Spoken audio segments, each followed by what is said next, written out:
Hi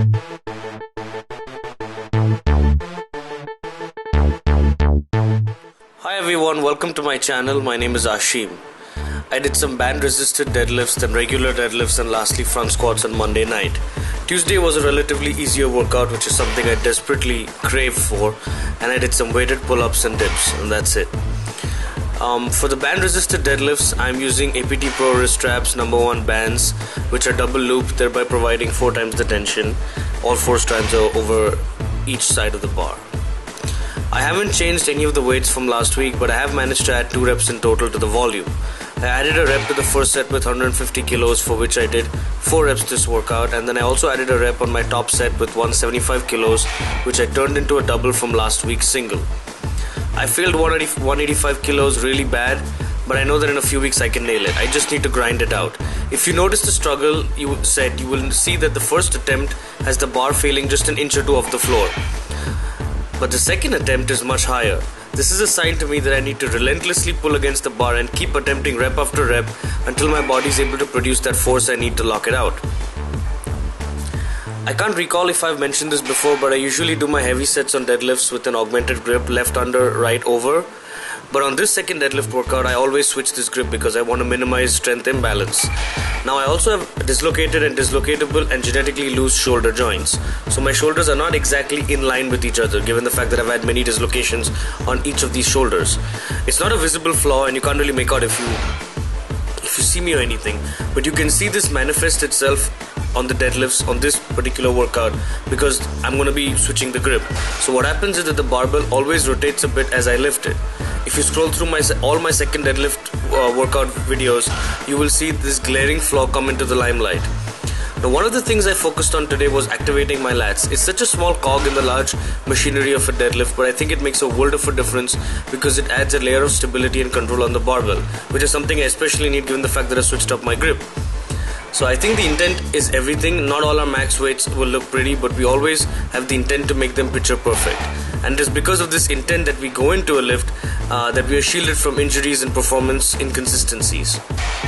At the end, front squats after deadlifts were reasonably challenging.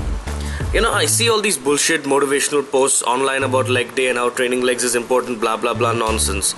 The thing is, you should just do what makes you happy. I know this is a very vanilla sort of response, but the thing is, if you don't want to train your legs, you might look funny, but you shouldn't have to train your legs because some internet wannabe guru is trying to dictate what you do in the gym.